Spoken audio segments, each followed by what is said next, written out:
Please subscribe this channel and press on the bell icon for the latest updates.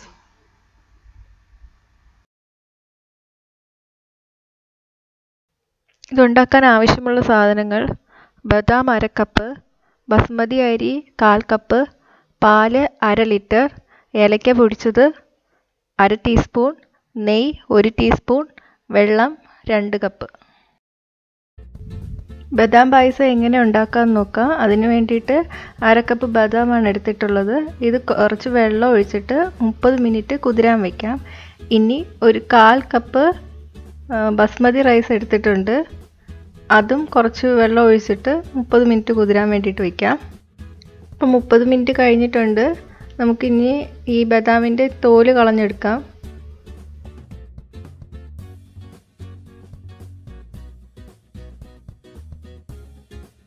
ഇതുപോലെ ഞാൻ എല്ലാ ബദാമിൻ്റെ തോല് കളഞ്ഞെടുത്തിട്ടുണ്ട്.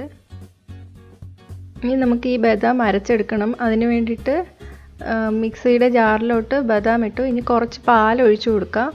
കുറച്ച് പാൽ ഒഴിച്ചാൽ മതി, അല്ലെങ്കിൽ നല്ലപോലെ അരഞ്ഞു വരില്ല. എന്നിട്ട് നല്ലപോലെ അരച്ചെടുക്കാം. ബദാം നല്ലപോലെ അരച്ചെടുത്തിട്ടുണ്ട്. ഇനി ഈ അരച്ചത് നമുക്ക് പാത്രത്തിലോട്ട് മാറ്റാം. ഞാൻ 1 കപ്പ് വെള്ളം ജാറിലോട്ട് ഒഴിക്കുകയാണ്. എന്നിട്ട് അതും കൂടെ ഇതിലോട്ട് ഒഴിക്കാം. ഇനി നമുക്ക് ഇതിലോട്ട് ബാക്കി ആവശ്യമുള്ള പാലും കൂടെ ഒഴിച്ചു കൊടുക്കാം. അപ്പം മൊത്തമായിട്ട് നമുക്ക് 1/2 ലിറ്റർ പാല് വേണ്ടി വരും. ഇനി കുതിർത്ത് വെച്ചിരിക്കുന്ന ബസ്മതി റൈസ് ഇതിലോട്ട് ചേർത്ത് കൊടുക്കാം. ഇനി നമുക്ക് സ്റ്റൗ ഓൺ ചെയ്യാം. ഈ ബദാം അരച്ച് ചേർത്തിരിക്കുന്നതുകൊണ്ട് നമ്മളിത് മീഡിയം ഫ്ലെയിമിലിട്ട് ചെയ്താൽ മതി, അല്ലെങ്കിൽ അടിയിൽ പിടിക്കാൻ ചാൻസ് ഉണ്ട്. ഇടയ്ക്കിടയ്ക്ക് ഇളക്കി കൊടുക്കണം.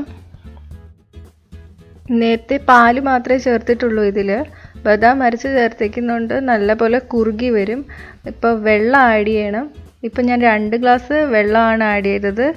ഇനി ഒന്ന് നല്ലപോലെ ഇളക്കി കൊടുക്കാം. ഞാൻ 1/2 ഗ്ലാസ് പഞ്ചസാര ചേർത്ത് കൊടുത്തു. ഇനി മധുരം അനുസരിച്ച് നിങ്ങൾക്ക് പഞ്ചസാരയുടെ അളവ് കൂട്ടുകയും കുറയ്ക്കുകയും ചെയ്യാം. ഇതിലിപ്പോൾ ബസ്മതി റൈസാണ് ചേർത്തിരിക്കുന്നത്.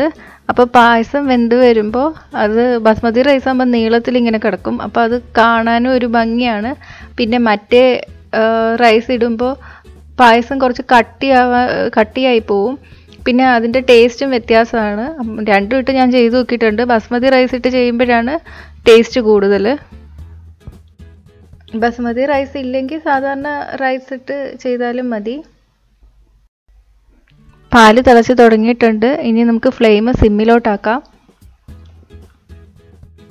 ഇതിപ്പോൾ വെള്ളം പോലെയാണ് ഇരിക്കുന്നത്. ഇതിനി കുറുകി വരണം. പിന്നെ നമ്മളിട്ട് അരിയും വെന്ത് വരണം.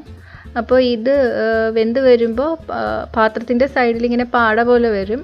അത് സ്പൂണ് കൊണ്ടിട്ട് ഇളക്കി ഇതിലോട്ട് തന്നെ മിക്സ് ചെയ്യണം. ഇനി ഇതിലോട്ട് 1 ടീസ്പൂൺ നെയ്യ് ചേർത്ത് കൊടുക്കാം. ഇത് 5 ബദാം കട്ടി കുറച്ച് നീളത്തിൽ അരിഞ്ഞതാണ്. അതുകൂടി ഇതിൽ ചേർത്ത് കൊടുക്കാം. എന്നിട്ടൊന്ന് നന്നായിട്ട് ഇളക്കാം. 1/2 ടീസ്പൂൺ ഏലക്കാപ്പൊടി ചേർത്ത് കൊടുക്കാം. ഏലക്കാപ്പൊടിക്ക് പകരം 4 or 5 ഏലക്ക ചേർത്ത് കൊടുത്താലും മതി. നല്ലപോലെ ഇളക്കി കൊടുക്കാം.